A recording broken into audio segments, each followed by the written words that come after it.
right, so we are done with week 1 of the trial of the century, basically. And that is the United States of America versus Sean Diddy Combs. Today, we will be doing a recap on the most salacious parts of this trial. We will talk a little bit about, the family, the kids showing up to the trial, and why I feel like they are somewhat being forced to keep a unified front. And of course, we will be talking about Cassie's testimony. Now, I have said quite a few things about Cassie. I don't know.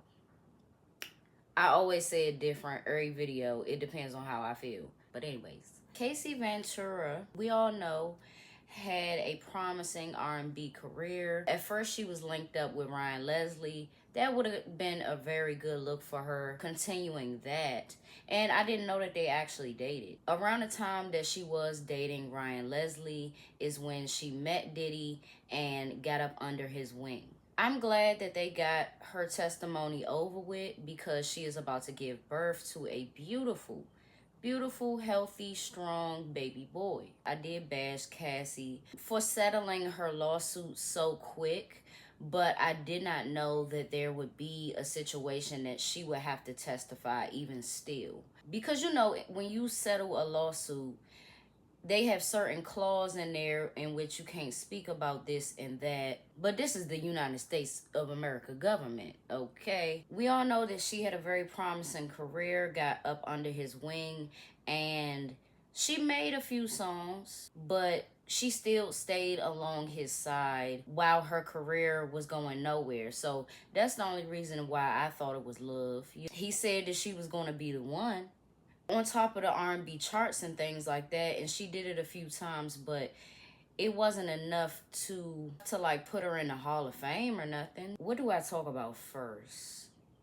First, let me shout out Mr. Alex Fine. And Cassie, listen, he is fine, all right? You did a damn good job on choosing the right man to be your husband and to be the father of your kids, because seeing him and how he supported her and showed up every day at a trial and made sure that she was good, like, it's not easy to face your abuser, especially after a certain amount of time. And she pregnant, like literally about to give birth in less than a month. So shout out to Alex Fine, and I'm glad that within his statement, he said that he was not her savior. She saved herself. God, you don't make no mistakes. I made the mistakes, but bring me one of those, right? Bring me one of those. I ain't making no more mistakes. All right. So in week 1, they talked about these freak-offs and what would happen in these freak-offs. Some of them would last up to 4 days, I think she said. And that's more than 72 hours. I can't do the math right now. I put it up on the screen. Freak-offs that lasted days. Folks getting urinated on and some other fecal matter and things to that nature. As possessive as Diddy was over Cassie, in the background, he did not show any type of being overly protective. You done had her set up male escorts and male strippers and things like that. And the male strippers and the erotic dancers, they come in there thinking that they about to dance for you. And they might dance for you a little bit. I think that the people that were deceived the most was the people that came into the situation rather than it be Cassie herself.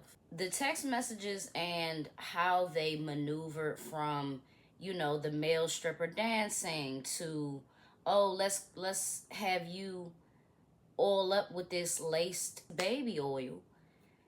And then other things can happen because he out his body, he out his mind. I think that the most egregious part of this is that the kids are there. Those teenage girls do not need to be at this trial when they are getting down to the nitty-gritty of what was going on in hidden rooms and shit while they was doing their homework. What I think about when I was hearing all of this stuff was, where was his kids? Where was his kids? Even prior to Kim Porter passing, and when she wasn't around, what did the kids see? Because they had the children, and I say children, but they just went to prom, they graduating and stuff like that, but still, they're children and they have innocent minds compared to the things that their father was doing. But you cannot tell me for 1 second that they didn't see anything inappropriate. During their whole childhood, is no way that you can convince me that they haven't seen their mother get beat on, abused, talked too crazy, as well as Cassie or whatever other woman chose to be around at that time. I don't get the Cassie slander only because she wasn't a victim in a way where, you know, she was held hostage or anything, but she kind of was. At the same time, it wasn't nowhere that she could go that he wouldn't find her. It wasn't nothing that she could do or a person that she could be with that wouldn't get harassed based on her actions, whether they was together at the time or not. That's insane. She started talking to Kid Cudi, and he shit on the floor and did all of these things, urinated, trashed the room. So my thing is, it's like he is possessive, but then he's not at the same time, because you watched her do things with other men. You literally sat there and you watched her do things with other men that was a part of y'all situation and operation. But I don't know if I see this as sex trafficking. I really don't know if I see this like, he's a freaky ass nigga. He's very, very freaky. And yes, he did. Yes, he did take advantage of a lot of people within this. But I'm not sure if he gonna get life like they say. Maybe 25 years. Maybe something like that. But I just don't know. A person with that type of money, it's no question, or you can't even elaborate on the type of control that a person like that has. And I get it, like people don't see Cassie as a 100% victim, because she not only benefited from the end and the end of this relationship and the turmoil and the therapy that she's had to get, but she did benefit a whole lot to be in such a long-term relationship with somebody like him. And for a lot of us women, it's not easy to say what you would do.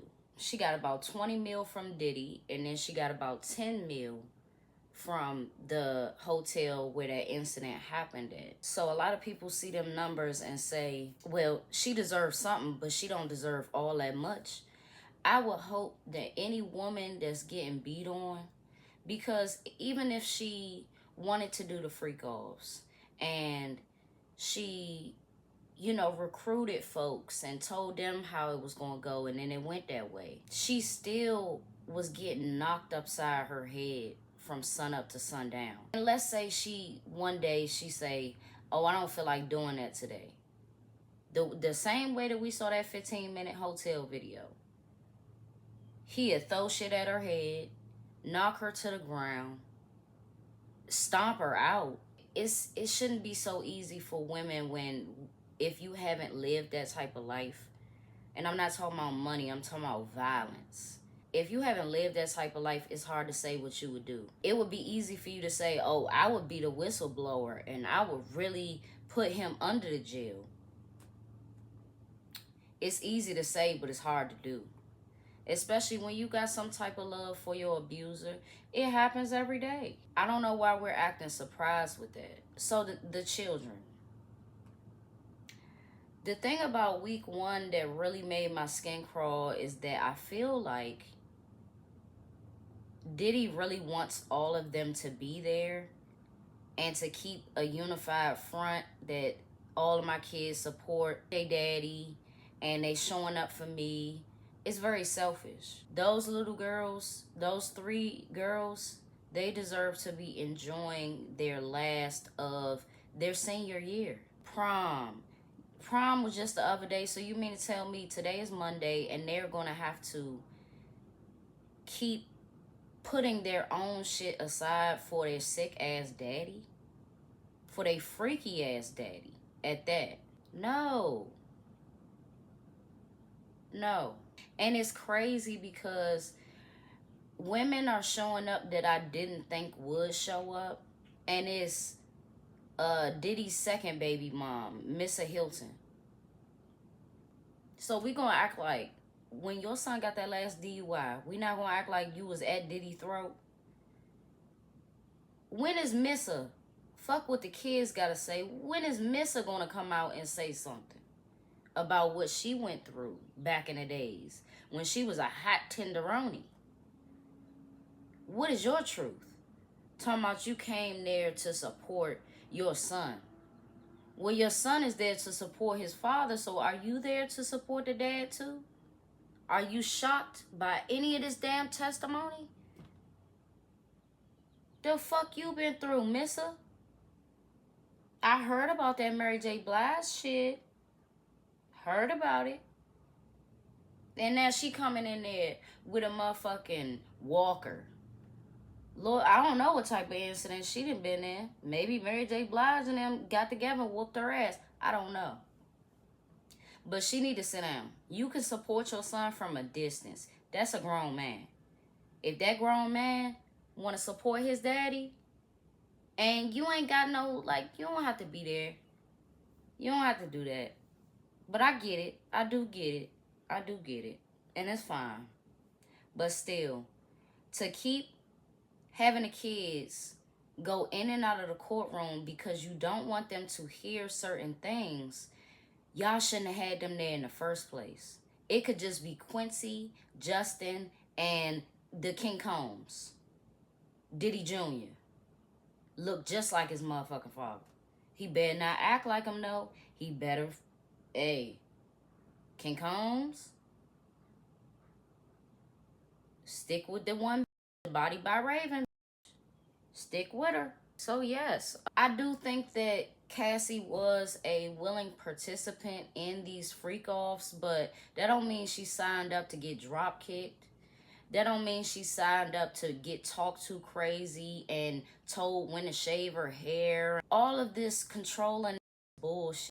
She didn't ask for that. He introduced her to narcotics and shit and opioids. He definitely deserved time for that. She could have still been off the opioids. She could have really fucked up her skin. That shit make you start having craters. It kind of deforms your face in a way. And she's still glowing. She looks healthy. She is healthy. And that's something that she wouldn't have been if she would have stayed with him. And I'm so glad that it was controlled in a way where maybe when she was having benders and you know, really in her ways with addiction, she didn't come outside. Because I would have hated to see her out of the loop and out her body. I would have hated to see that. So if she was still with him today, Lord knows what would have happened to her. She could have died. And not just from getting knocked up over her head. She could have died from the opioids, trying to escape the situation that she's in. The only upside to that situation was she probably couldn't have no kids at the time. He probably, with how many guys he wanted her to screw, he probably had her on birth control and all of that. But still, things can happen. And once she found true love, here come the babies, the marriage, the happiness. Like, come on now. You had my good girl on them damn drugs for what? For control. And here we are in week 2, and we will be talking about Dawn Richards' testimony. And I have a lot of things to say about her. So That video will be coming out on Wednesday. We got to get into her testimony a little bit. It's only Monday, so I want to see what she has to say and talk about it. And you know, it's crazy how all of this is happening, and we come from the era of watching Making a Band and knowing of certain people, seeing their actual personalities like just raw. And I have a lot to say. We also have a longtime friend. I think it's a former friend. I don't know if they've, you know, got back close or not. A longtime friend of Cassie named Carrie Morgan is set to testify as well, so we will be talking about that. It's really not looking good, but I don't know if this is giving like Rico energy. I really don't think it is. A lot of what they are discussing is text messages and what somebody saw at a certain point in time. I don't know if the jury is really going to go for that. But yes, peace and blessings to my girl Cassie. Thank you for being so strong at almost 9 months pregnant and sharing your pain. I know that that was not easy to do. I just hope that her family just thrives and continues to be beautiful. Please put your thoughts in the comments below, and I will see y'all tomorrow.